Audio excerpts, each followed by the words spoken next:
after walking out in the freezing cold. Literally And the 20-degree weather. Probably having Literally. that was probably the most cringy moment we've ever had together as friends. Trying to do the vlog series. Let's be clear. We're not vloggers. We're not gonna be vloggers. Okay, so that's not happening. It's not a part of our future on this channel. I hated every moment of it. You hated every moment of it. I mean, I had fun with it, but like it was 20 degrees. It's 20 degrees. And we're like sprinting because it's freezing cold. Dude, why did you wear shorts? Okay, because like I'm from Colorado, and when I was out earlier today. Okay, all right. I'm used to the cold, and when I was out earlier today, I wasn't cold, and I didn't think we were getting that big of a temperature drop because we were supposed to get snow yesterday. We didn't get snow. We got rain. It was 40 degrees. It didn't even freeze. Like there was no ice on the road. So I thought, it's fine. It's my day off. I'm gonna wear some comfy clothes. It'll be fine. No, it's like 20 degrees outside. That was the worst idea I've ever had. I mean, we're never going to do that again. If anything, we're going to do just like a preview, 2-minute preview, give like our pre-scores, and then be surprised about everything, and then go from there. Preview. Yeah. But that was, I mean, we went to go see Wicked too. We just filmed my first reaction to watching Wicked. And I will preference this. I think it's better if like I start off because I was a big complainer about having to go see both movies. I am not equally, yes. The thing is, I love certain musicals. Like I love La La Land. La La Land is one of my favorite movies of all time. I can rewatch that all day. The soundtrack is amazing. It was awesome. I did not listen to a single song from Wicked. I mean, people told me about Defying Gravity, and they're like, "Oh my God, when you hear Defying Gravity, it's the most electric song ever." So I was like, "Oh, whatever. I'm not big." I watched The Wizard of Oz growing up, of course. Like who Everybody didn't? did. Everybody did. Maybe some haven't, but for the most part, let's assume that the vast majority did. I would probably say 90% of the world has watched The Wizard of Oz. Right. But immediately, right from the start, when I'm watching the first one, I turn to you. I mean, it's in the footage. We'll have clips of that. I literally go, "Oh, I should have watched this in theaters," because the sound effects, the presence Cynthia had on the screen, Ariana Grande's performance, it was probably the most surprising watch I've ever had, to be honest, because I came in with such low expectations that it exceeded my expectations to the point. I mean, I had such a fun time watching it with you because you were like a little kid watching. You've watched the movie 100 times. You were saying the words you were saying the lines before they would say them. But it was so funny. The music was great. There was actually emotional beats that had me emotional. I thought you would think that scene would be cringy of them dancing together. You would think, but they sold that so well. Ariana Grande and Cynthia. It was probably their chemistry was unbelievable. Speaks to that 1,000 because if they don't have 100% chemistry, that scene's the most cringy scene in the entire movie. Period. Yeah, exactly. And it was one hell of a watch. I enjoyed I talked to you. The only thing I didn't like was the book scene. I mean, I thought because and I think it's mostly because you don't like Fiyero. Yes, I do not like Fiero's character. Fair. He's a very. I mean, like the thing is, when I came into watching this, he was the type of like cringy like stuff that I did not want to see. Sure. That it just didn't. It didn't really have any. It had some humor to that. I'm not gonna say like all of it was bad, but I just don't like Fiyero as a character. I thought I feel like when I'm watching Wicked, I'm feeling like he's just getting carried by Ariana Grande and Cynthia the whole entire time. I mean, that's fair. The thing is, the book scene is funny because Cynthia's character is hilarious because I'm feeling exactly how she's feeling. I'm going to go study now. Yep, that's how I'm feeling. I'm going to go be outside. But overall, I just have to preface this. I was coming in thinking I was going to have like a 6 out of 10 for the first movie.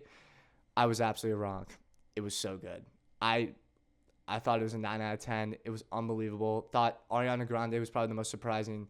I mean, I'm a year late, but the most surprising casting choice like ever, in my opinion, because Well, she has had acting experience before, All right, but okay, still. so she's.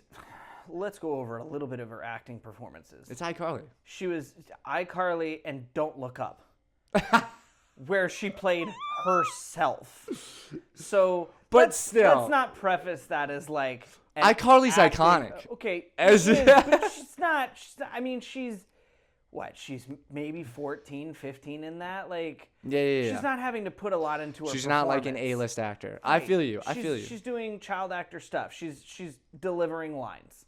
Yeah. This, you can't just deliver your lines in this. No, it was. If you just deliver your lines in this, you butcher the whole performance. It was an unbelievable performance, and I personally was super shocked by it, and that's why I want a preference, and I want you to give your opinion too on the movie. Like, and I know you're a huge fan, but I wanted a preference. I loved the first one. That's where I'm shocked the most, is because as much as you've been so adamant that there was no way you were gonna like this, when you turned to me at the end of the movie, eyes wide, and went, "Okay, that was great." I mean, that was the most shocking thing for me, because every time I turned and looked, and we have footage of it too. I mean, you're locked in, and I'm going, "Wow, this man's like hooked on moments and the emotional moments at the Oz Dust and everything." You could tell you were invested, and I went, okay. So for somebody who comes in saying they hate the Patriots, you're locked into the Patriots game. Like, this is just, and I use that because we're big rivals, but it's the kind of thing where I was shocked to see that. I loved the first movie because it does everything that the first act of the musical does really well, but it expanded on a couple of things. For instance, Broadway has amazing multi-million-dollar sets, but at the end of the day, it's still a stage.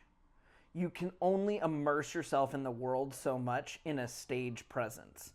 In the movie, where they're literally building this entire world, so you're at Shiz, you're in Oz, you're surrounded by the plants, the life, the sky, the everything.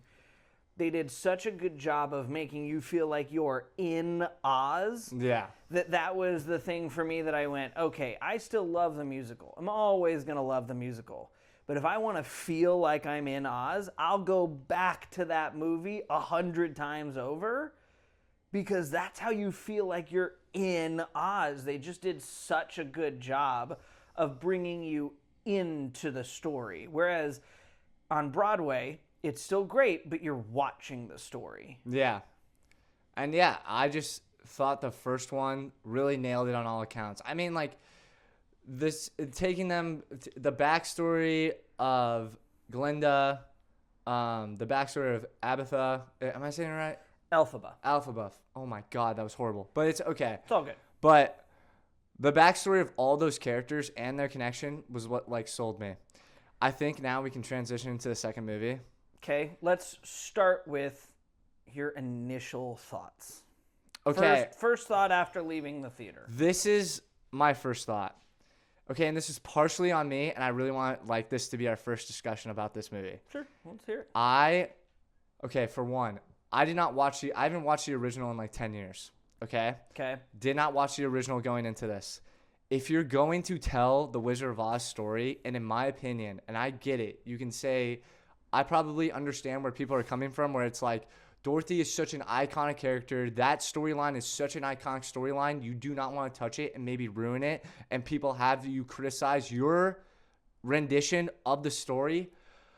But in my opinion, you have to go all in. Like, you made $500 million on this first movie. The reason why I probably love the first movie so much is because it stands on its own, and it's so great at introducing you to like another part of the universe and also diving into it.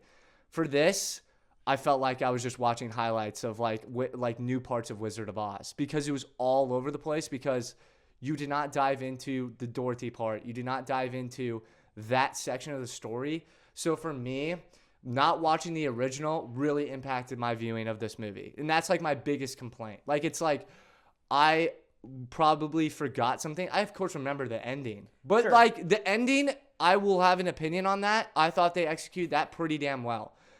But the story does not flow well when you do not go all in on telling that version of the Wizard of Oz. When you give basically highlights and you're telling like subplots, you know what I mean? Like you're telling subplots. Sure, of, like, I understand what you mean. You're getting sections the surrounding story. It adds. Listen, like if you watched the original version and then you go and watch that, you're probably gonna have like an added experience. But as it's like a story on its own, as a movie on its own, like this is my biggest complaint. I honestly felt like that's what hurt it the most. And I have like some other nitpicks here and there about it, but like that is the biggest thing for me. It's like if you're going, and I saw, like before I saw this, I saw someone like the girl that dressed up like Dorothy. I understand where people are coming from. It's like my I forget what is it called. Is it Air with Matt Damon and Ben Affleck when they tell the story of Nike? I think yes. So, yeah. So they didn't have somebody portray Michael Jordan, but and they're like, nobody can portray Michael Jordan. I'm like, okay, BS, bro. We're making biopics of everybody nowadays. Right, anybody can do I it. think that's the biggest cop out. Like it's like, and I understand you want to avoid like maybe criticism of like, because it's such an iconic character, but you're Universal. Everybody's making remakes, whatever. I think we're in probably the best time to do a whole rendition, and even having like those iconic of them, like we're off to see the wonderful Wizard of Oz, like, and having them like maybe add to that soundtrack, it would have made this movie that much more. And that's like my biggest complaint. And I would love to hear you like talk about it, because it's like that was like the thing that I was probably most disappointed in, because I was coming in, I was like, oh, we're gonna get like the full thing. And then I got like maybe like half. So I think that for that version of the movie, it would have to be the same runtime that you're talking about with the first one or longer. And the reason they didn't do that is John M. Chu, the director, came out and basically said, we heard both sides of the argument. That we wanted to do Dorothy, we wanted to do the story of the Wizard of Oz, but it's been done 6 times between The Wiz, The Wizard of Oz, the remake, the this, the that, the other. And we didn't want to just compound on doing the same story again, because the story of Wicked really is Elphaba and Glinda. And so instead of leaning into the story of Oz, we leaned into the story of Elphaba and Glinda. And I think it helped and hurt them, because for the purpose of it, we've never seen Glinda's backstory. Exactly. Never. Exactly. So that part, getting to see her as a child, wanting those magical powers, wanting that more than anything, and then having that context be into part of the reason why she despises Elphaba so much at their time beginning at school, is such big context that you go, okay, that's awesome. And seeing everything behind the scenes so delved out with Elphaba struggling to figure out if she even wants to remain in Oz. That's a really cool thing to delve into. It is. But I think you also hurt yourselves in why would it have been a negative thing to do We're Off to See the Wizard? Or a couple of other songs and a couple of things. Because, listen, you had an almost 3-hour runtime for the first movie. Everybody and their mom didn't feel like 3 hours. It didn't feel like 3 hours, and I'm telling you, if we show up and you watch Dorothy walk out of that door and Glinda comes down in the bubble, and they have this whole big musical number for 5, 6, 7 minutes, and they send her off, and then you go right into the exact same scene that you did, no other changes, you just swoop right into that, and then as Elphaba's flying around, she flies over and sees Dorothy, the Tin Man, Scarecrow, and the Cowardly Lion as she's going to see the animals leaving Oz through the tunnel, and then does No Place Like Home. Like, there's a lot of little areas that you could have put this story into that would have added 7 minutes here and 8 minutes here. So it's probably another 2-hour, 40-minute movie. But I had no problem sitting through the 2-hour, 40-minute movie in the first one. I would have loved that. Obviously, I've seen it so many times, I had no issue. I wouldn't have minded seeing it in this one. And I loved the extra context because I told you before we went, Wicked 1 is Elphaba's story. Wicked 2 really is Glinda's story. And they do a good job of that. But to fully tell it, because this is so much more Oz than the first one, because the first one's all lore and backstory and it's and like context. super interesting because I don't think many people have heard that. Almost none. Max, one of our coworkers, had never heard any of this. So when he went to go see the first movie, he goes, I didn't know any of this. Yeah, I had no idea. It was and unbelievable. so that kind of context is really important and it's really cool. But when you get away from the stuff that people don't already know and you get to the stuff people do know, include some of the iconic stuff that people do already know. Yes. Because no, Dorothy doesn't need to be a focus of the story, but she can be a side character. You gave time to Bach. You gave time to the Cowardly Lion. You gave time to Fiyero. These are all also side characters. Dorothy's not a main character, but you can give her time in the story of Elphaba and Glinda because she still affects the story. Yeah.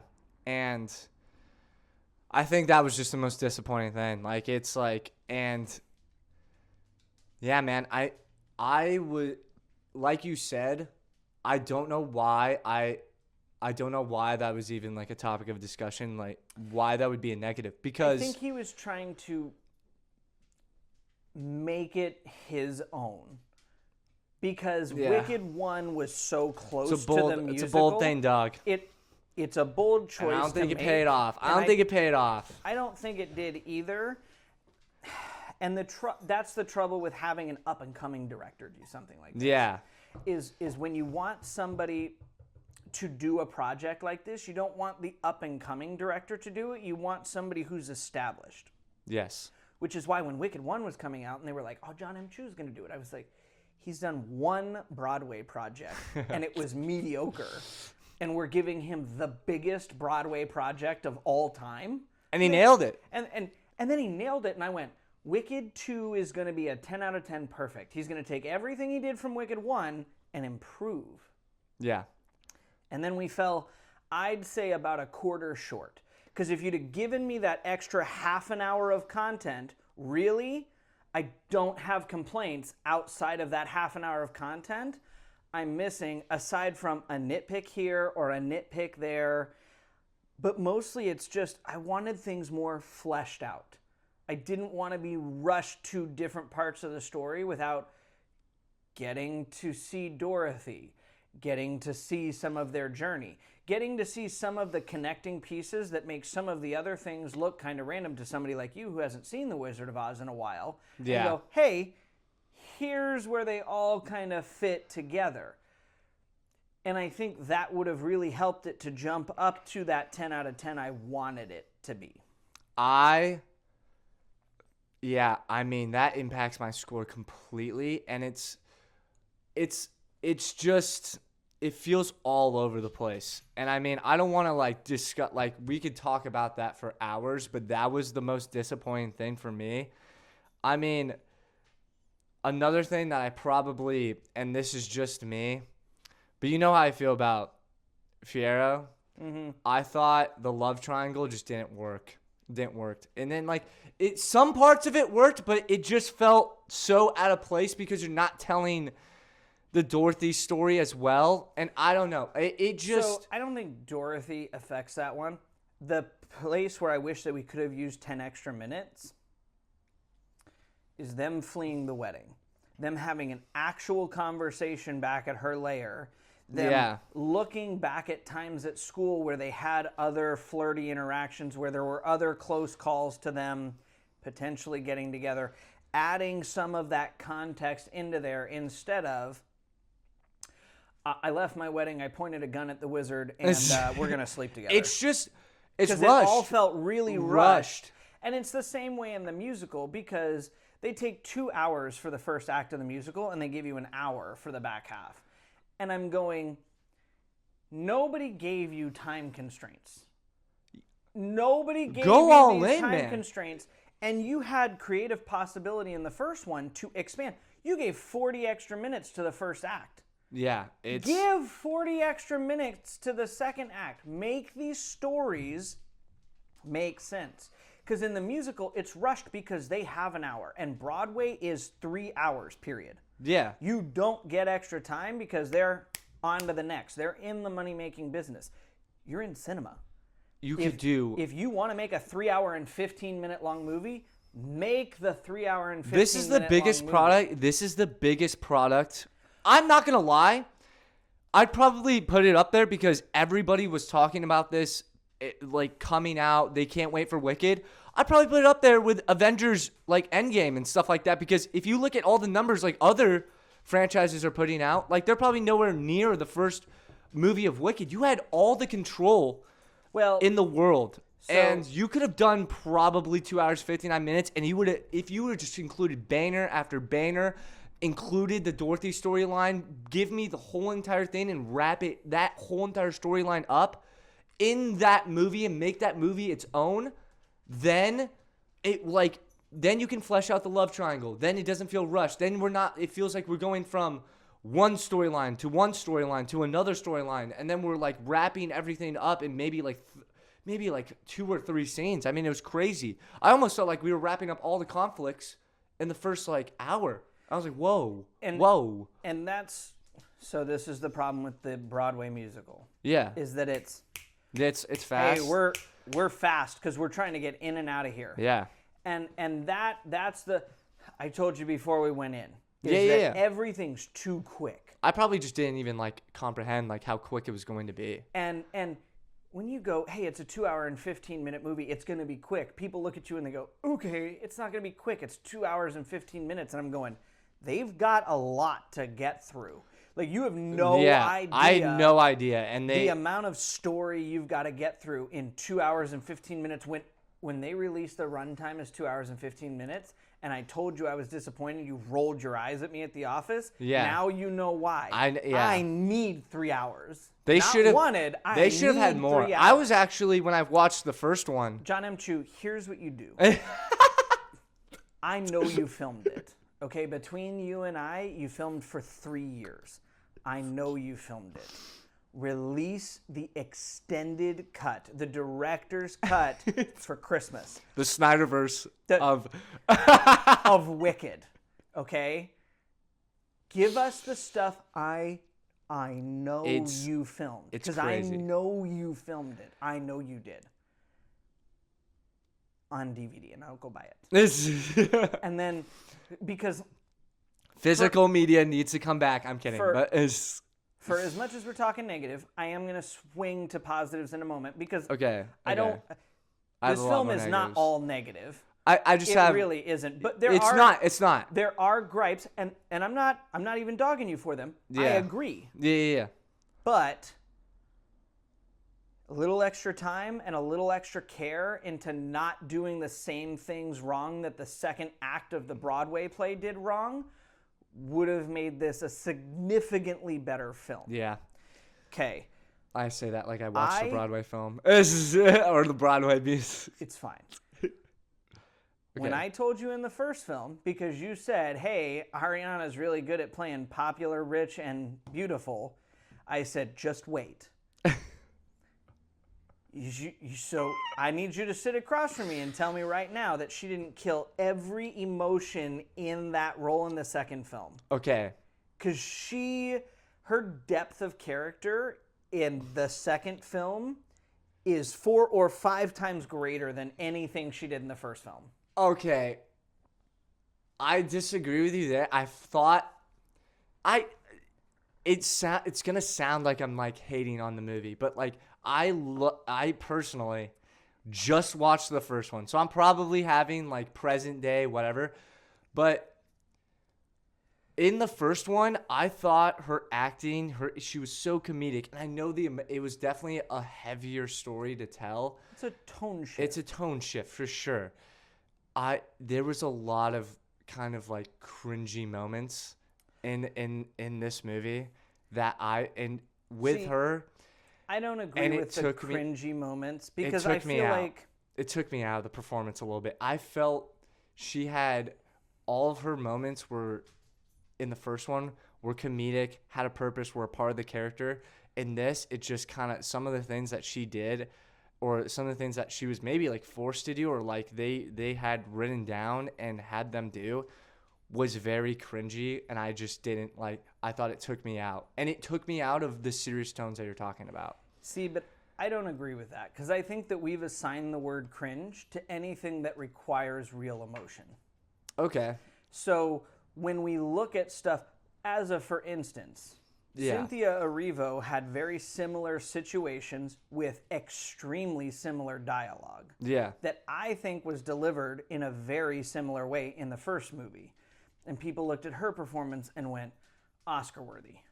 Yeah. Ariana got the same stuff, just in a different situation. In the ending, I'll give you that. But a lot of her situations through the beginning of the second film are very the same as Cynthia's in the first film. And people looked at it and go, oh, because it's Ariana, it's cringy. Oh. But when it's Cynthia, it's not. And I think that's an unfair way to look at it, because I think people are looking at it through the scope of, but it's Glinda, so she should be kind of bubble-headed and comical and just giddy. Yeah. And if she's not, then it's cringy. And I'm going, no, because that was her character when she was fake, when she was trying at people's popularity. It's development. And then when she developed, she started to work on her depth of character and work into who she knew she needed to be the kind of person she needed to be. And that's the kind of character development that I wanted to see for her character in the musical, in the movie, and anything else. And so for me, it's not cringy, because it's them taking the view from, here's what my parents told me was supposed to be good when I was a kid. It's smile, be popular, be loved.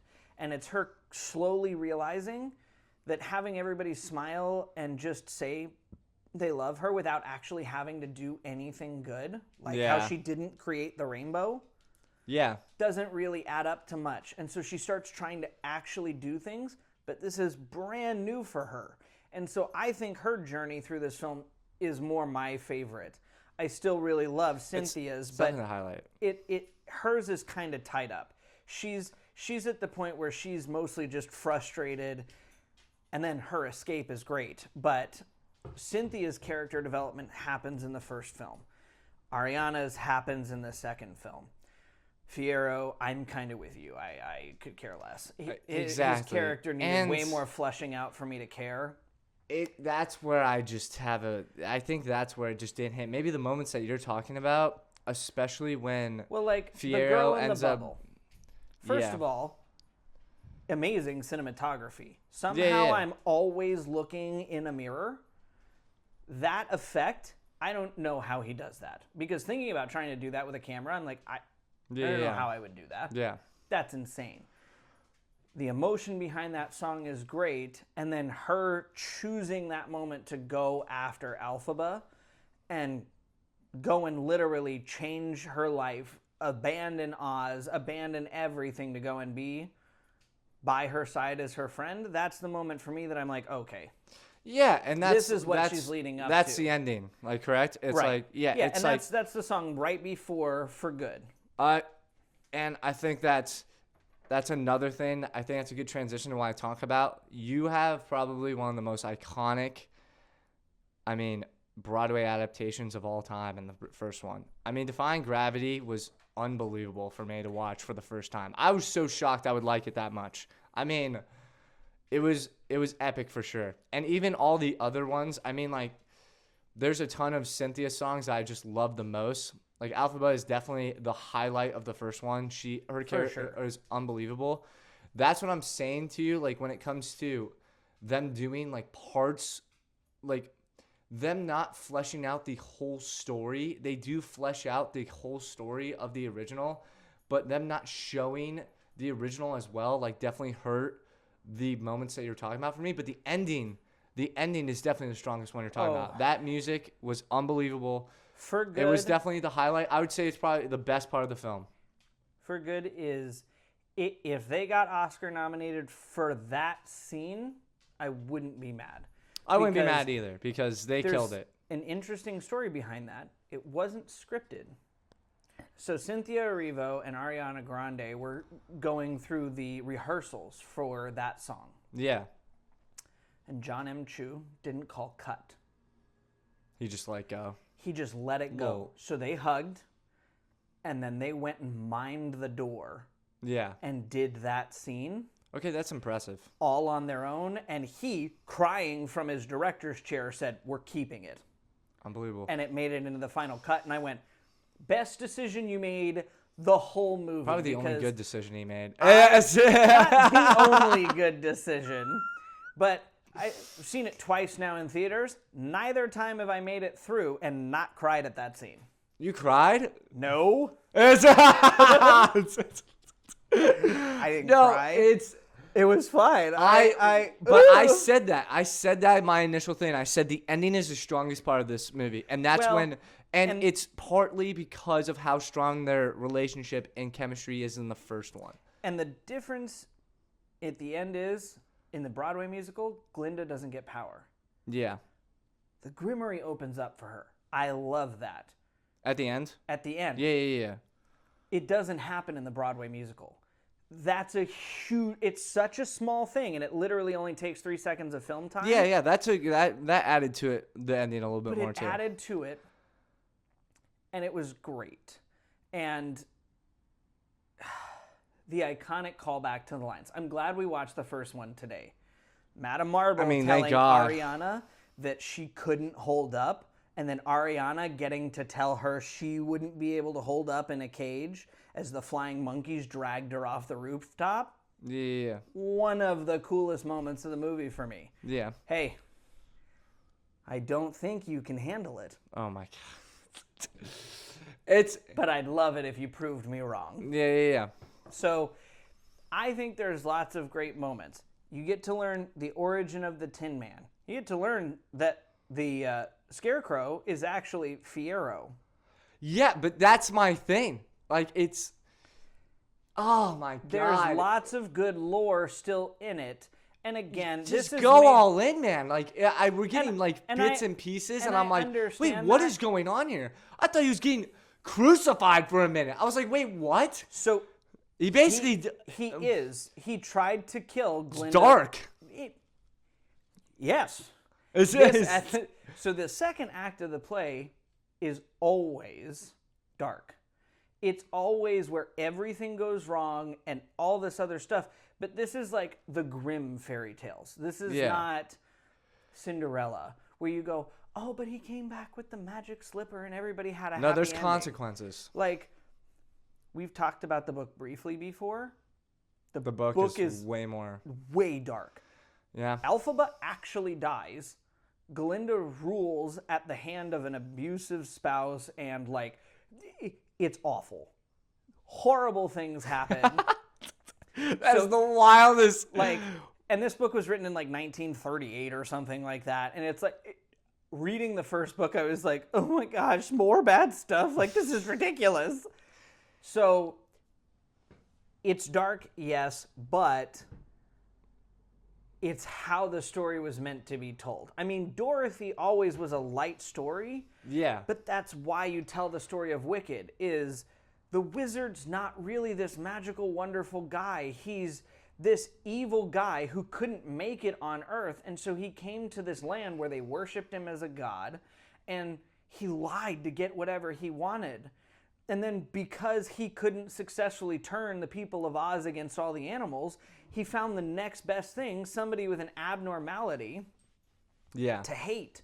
And they hate her because he hates her because he's got power. And then when he finally thinks he killed her, he learns she's his biological daughter, even though the one true thing he wanted in his life was a family.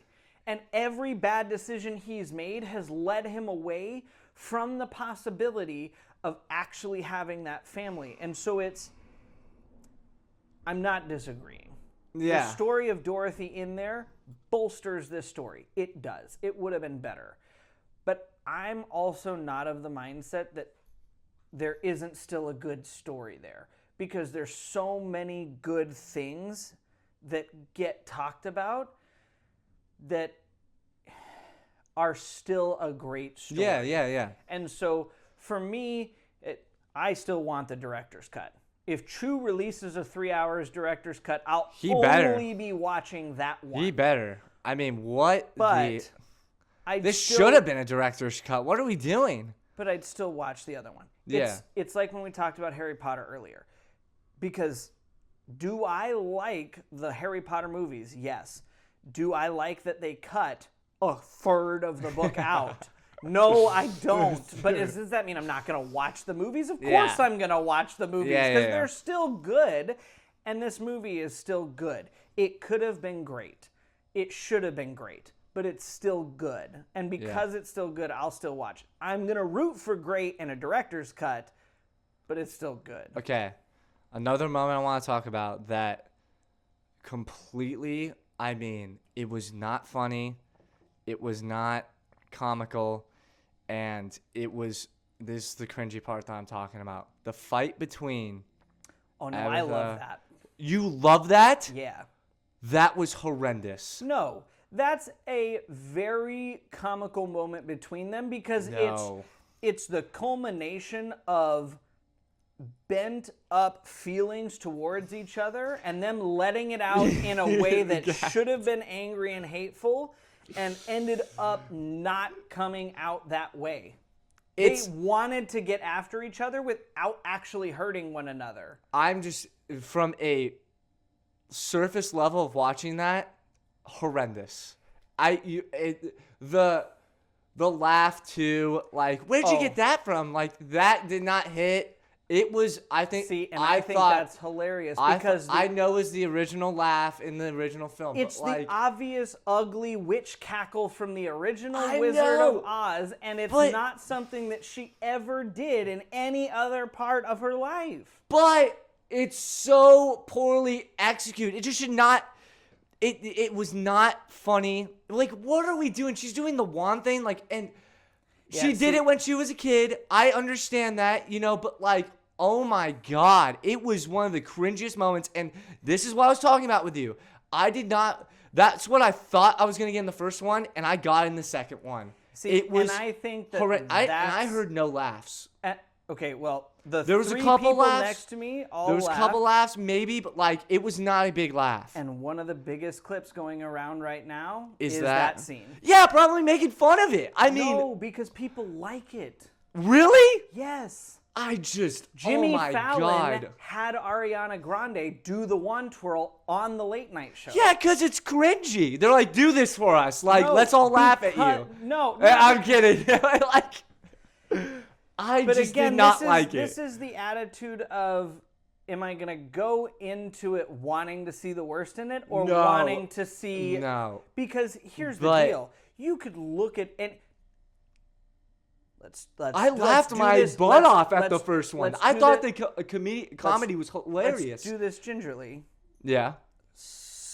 I'd say not a third is too much. A quarter of the humor in La La Land is real cringe. La La Land is, honestly, there's cringy parts in La La Land for sure. I'm not saying it's a perfect movie. But I'm not going to come back and go, it's bad. You have to lean into it. If that's what the musical is...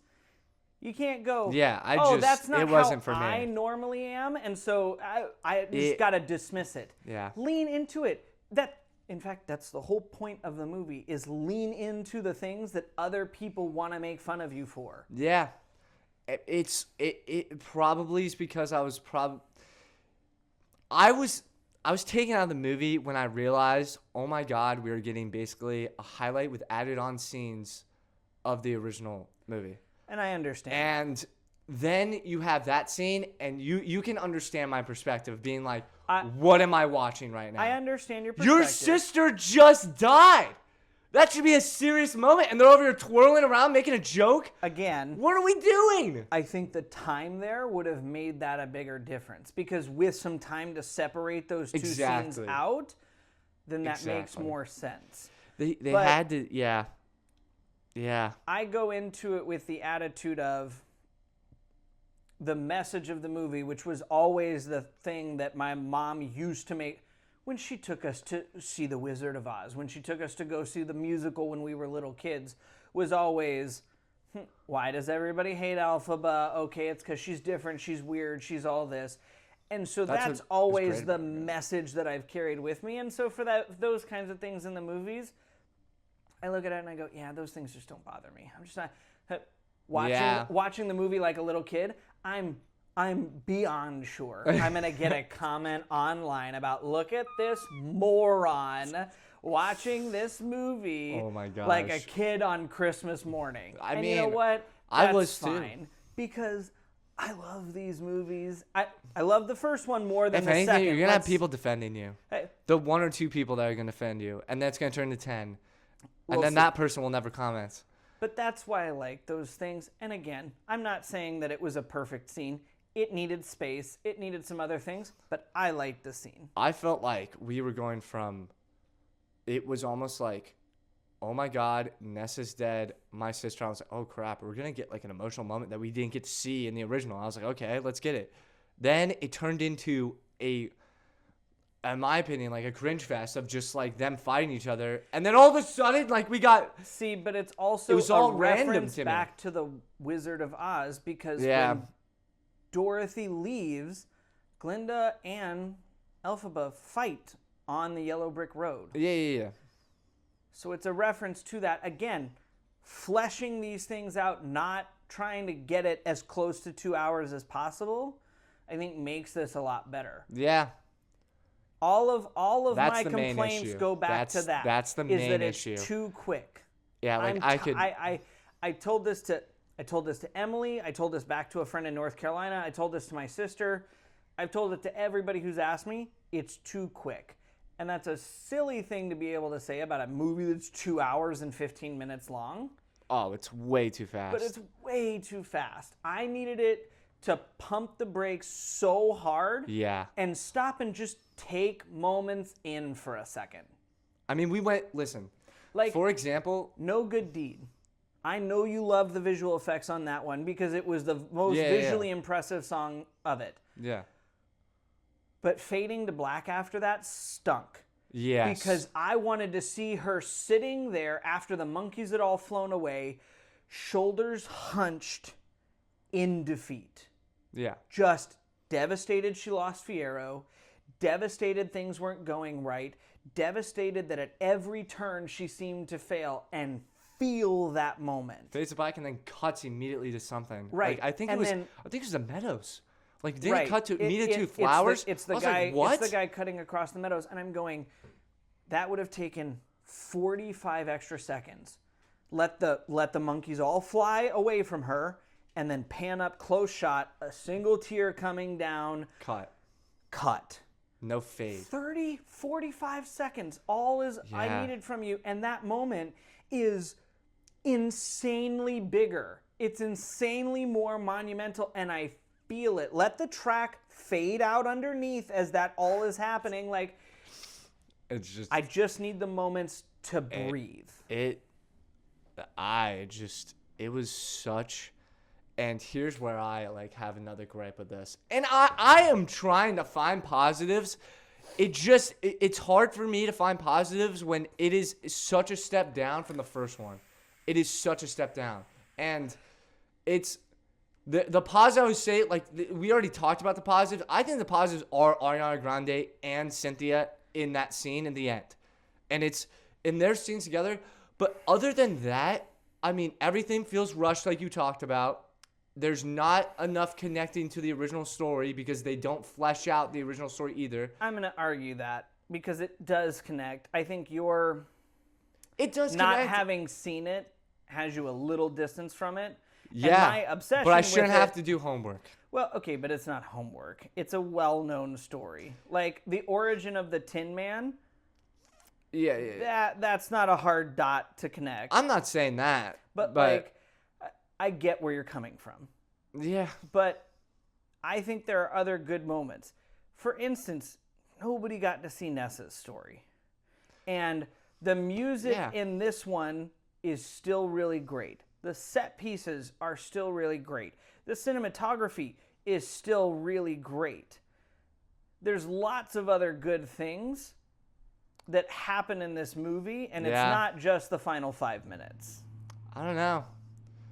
I don't know, man. I honestly just didn't feel connected to the soundtrack either. It was kind of like a lot, and I know there's a tone shift, but at the same time, you have to balance it. And especially for a musical, I guess maybe it's just me not being connected with that part of the story because I didn't watch the original. But in my opinion, not everybody's a Wizard of Oz fan. But people understand it and understand the story, and I remember moments of it, of course, the iconic moments. But I mean, you gotta at least, in my opinion, pay homage and also give a little bit more oomph to the soundtrack, especially when you're coming off such an iconic soundtrack that you had in the first one. Right. And the thing about it is this is the homage to that soundtrack. They actually added 2 new songs. Yeah. So I just didn't notice that because I'm not diehard. Damn. It's on me.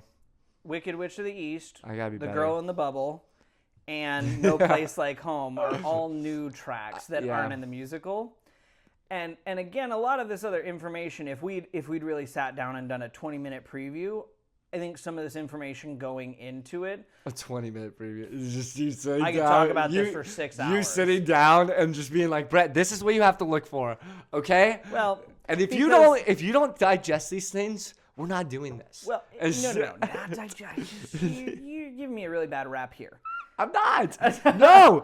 But the silver slippers. Do you know why they're silver instead of red? You explained that to me. I did tell you. That was amazing. It's a huge Great homage context. to the original Wizard of Oz. And yes, that was something that you see by doing a little research and some other things like that. But it's still a huge homage. Her footsteps on the yellow brick road is a big homage. I think it's in this world of instant gratification, it's taking the time to notice the little things that pay homage instead of just the big moments. Yes, Defying Gravity and Popular and The Wizard and I and all of these things are big gratifying moments, but that doesn't belittle the fact that the little gratifying moments are still good in the movie too, even if they're not as big a moments as Defying Gravity. Yeah, I mean... And you really have to look at this like the epilogue, because that's what it is. It's not... I don't want to even call it a true second act of the play, because again, the first act is 2 hours. Yeah, I don't think it is. The second act is 1 hour. Having something be half the runtime is really hard to call that a part 2. It's not really a part 2 if you cut the time in half. So if I had my best well wishes for it, is that it was 3 parts. And you do an hour and a half for part 1, an hour and a half for part 2, and an hour and a half for part 3, or 2 hours apiece, or whatever the case is. But you'd give equal measure to each part, so that way each story felt like its own bit. Yeah. And so that way it all felt a little more balanced. But when you front stack any project, or you back stack any project, like Deathly Hallows Part 2, everybody knows Deathly Hallows Part 2. Because it's iconic. Harry Potter fights Voldemort. How many people do you know that go, oh, Deathly Hallows Part 1, man, that's my jam? Yeah. Nobody. He goes around, he spends 2 hours finding one Horcrux the whole movie. It's important context if you love Harry Potter like I love Harry Potter. But if you're the casual, average Harry Potter fan... If you're the casual Wicked fan, this movie... Then you go into it and you go... it fell a little short for me. Felt like a letdown. And you need something that packs it as heavy as the more weighted part.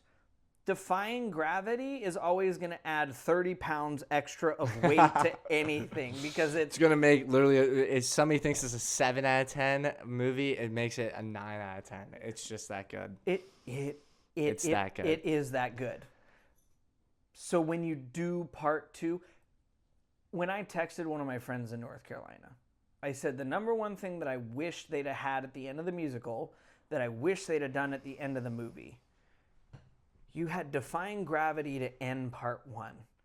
Where in the world is my huge, not 30-second musical number, but my huge Yeah, where's the iconic song? vocal blowout Where is it? song to end this movie? The one that sends goosebumps up and down my body. That's what I'm saying. That sends me out of the theater going, okay, that was just incredible.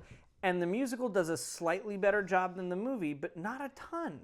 And I'm going, I needed that moment. I wanted that moment. It was non-existent. And to be honest with you, that's where I understand it's a tonal shift. But man, oh man, it almost is like a depressing movie for it is, but for some fans that love the first one and are like love it because not only it's positivity, but it is a depressing film. There's depressing moments in it, but they uplift you with great soundtrack, great moments, great chemistry.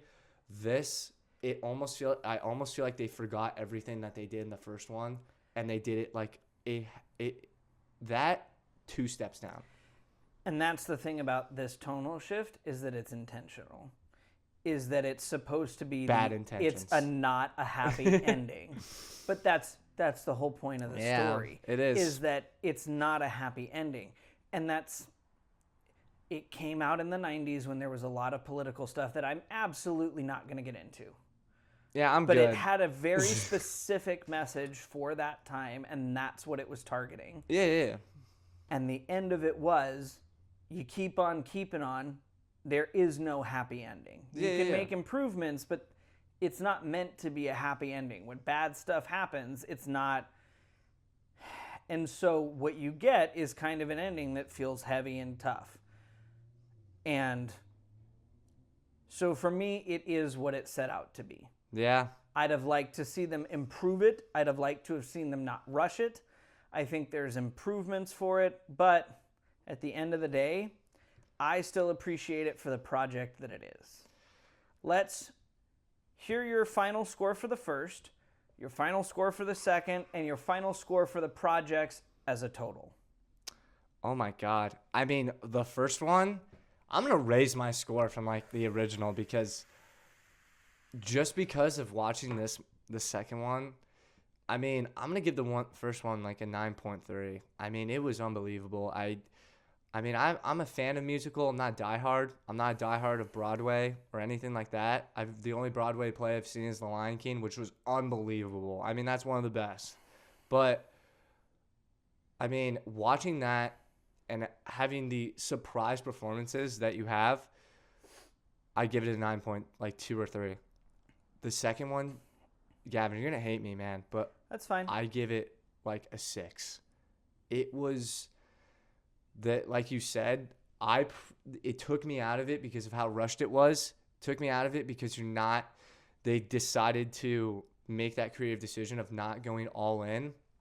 And I thought, after watching the first one, they were going to go all in and just have this big bombastic. You have to, in my opinion, if you went 2 hours and 40 minutes, dude, you're Universal. You have billions of dollars. You made billions of dollars on this.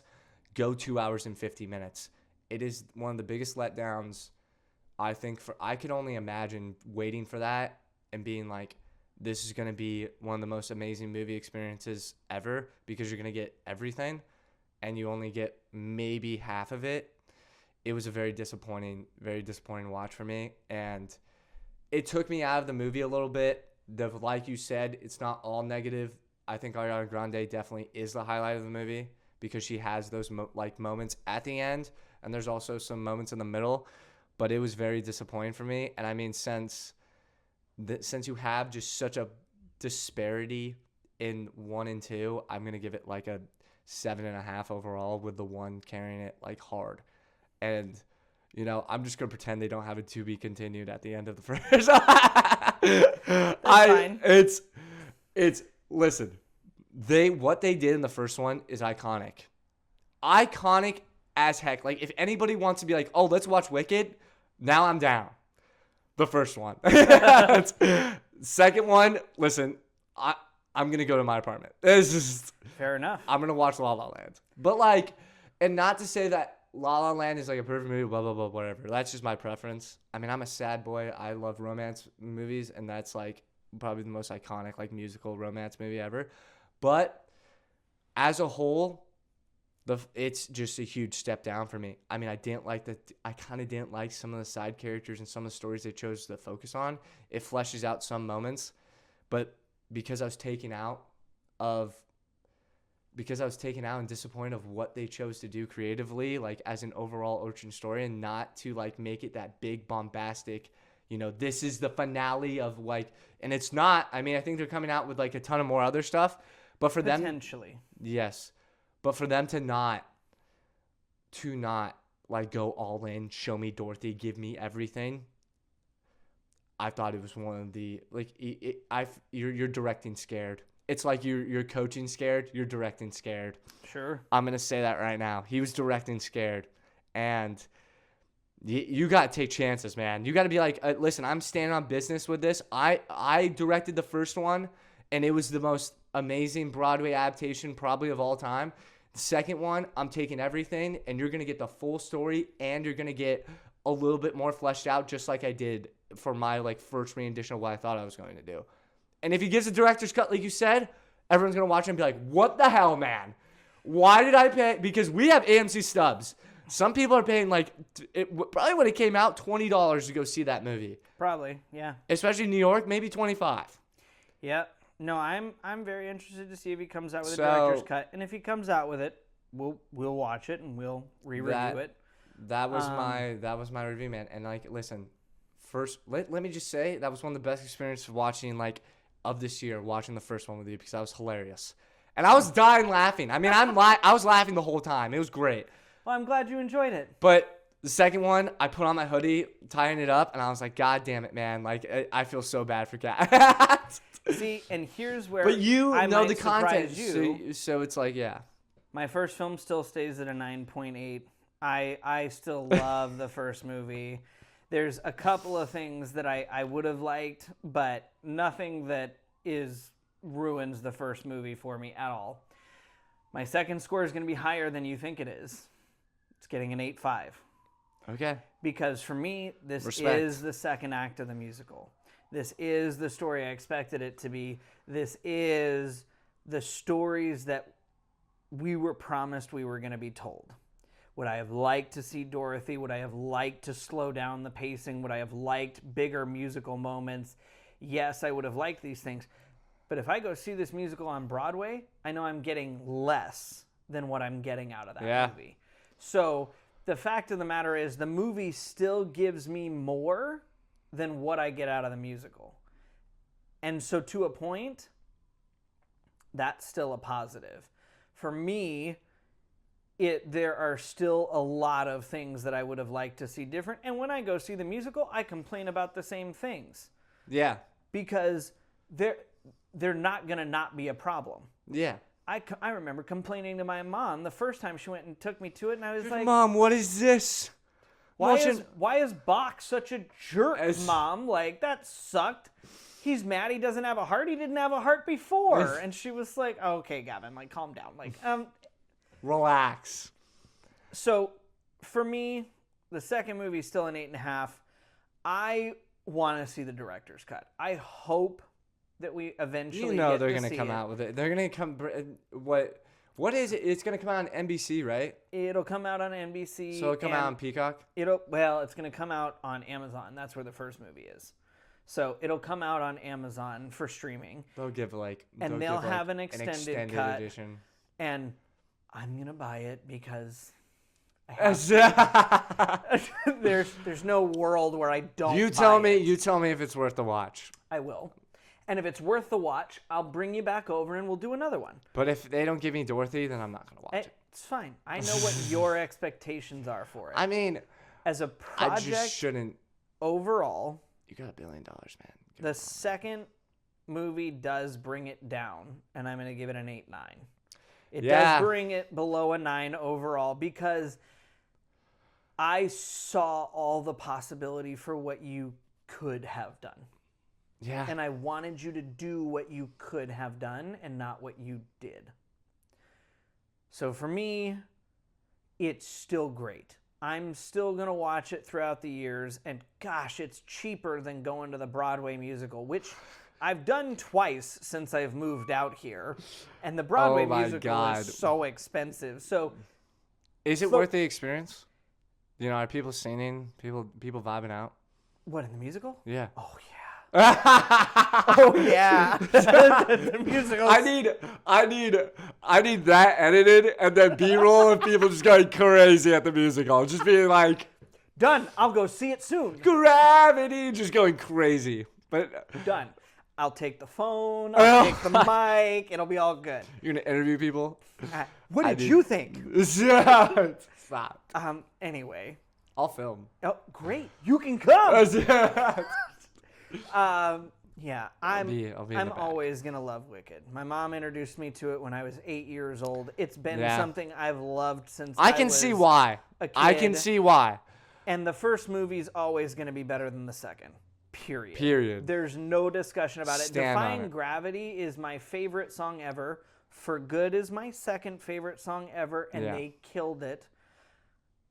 I love the project. Ariana and Cynthia deserve awards for being just as good as they are for their singing abilities, their acting abilities. They did a phenomenal job throughout the movies.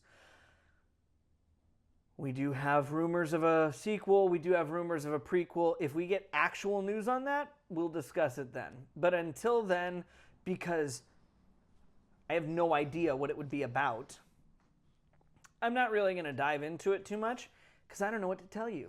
I don't know what it would be about. I don't have confidence in the director now.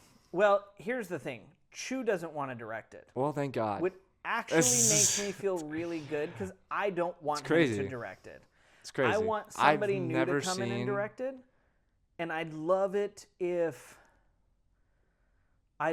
we got a sequel. Because if we could part 3 and really truly tie up their stories and make it a trilogy and tie it up really well in a nice 3-hour-long movie because it would have to be all new musical numbers. There are none left. Yes. So all new musical numbers over 3 hours, and it rocked. Yeah. Then I would be so pleased. You can get my number back up into the 9s that way. But we'll see. And we'll discuss it more then. For now, I hope you enjoyed the new video. No, another thing I want to say, too, about the movie. I started laughing at the end, and you're probably like, what the hell are you laughing about? This is an emotional moment. But when Elphaba is in the desert with Firo, I was laughing so hard because I was like, this is like Dune. I was like, okay. I was like, I really thought I was not going to get through the whole podcast without an eye roll, and it turns out I didn't. Nope. I was like, dude, Timothée Chalamet's going to come right on the word. Timothée Chalamet would ruin Wicked. I need an edit. I need an edit of her turning around with the hood on, and then somebody just doing that Dune reference. I always cannot say that it's hot. I can always not say it. I can't. I can't say it, but like that phrase, and then just an edit into Dune of him riding the worm. It would be unbelievable. All right. Future coming up. We're doing the Stranger Things watch. We're doing Rental Family and Zootopia soon. I love We're going to try and get the video podcast up and see what it looks like. It probably looks so bad. We'll see. We'll see. But I do have to say, this is one of our best. It is one of our best. And being able to sit across from each other like this is kind of cool. It's kind of cool. I like it. And I'm moving into this apartment complex, so we'll get it set up. But give us time. We're poor. The audio hopefully will still be as good. I think give us grace there. I think it'll be fine. Yeah, and thanks for sticking around. Fake Cine-Files, new look. I'm sorry we're not handsomer, but what are you gonna do? It's okay. We were voice podcast people first. You can only ask so much. We're ugly, and that's fine. Ugly and poor. No, I can't wait to watch Stranger Things with you. I think that's the biggest thing. I think it's gonna be great. I told you in the That's car, what I've been watching lately. It's like and, J.J. Abrams. And we I love also J.J. we also Abrams. gotta let people know. We'll probably explain. We'll get into like newsier topics and stuff when we live in the same complex. I feel like now we'll like dive into that a little bit more. Yeah. And I wanna, because you know what's crazy, man? We haven't heard any Marvel news Since we last talked about it. since like we last talked about it. September. We actually made a Spider-Man like No Way Home, and I was like, oh, we gotta talk about this. And then, Quick thing: Tom Holland is out of the hospital. He's okay. yeah. Which is that good. when you sent, I think that was probably one of the most devastating things you've ever showed me at work. Oh, I thought he was incredible. I think I was depressed. Yeah. I was already depressed, but like, and then you made me more depressed. Sorry. What a great note to end on. We're ugly. We're poor. And we're depressed. Fake Cine-Files. It's a great podcast.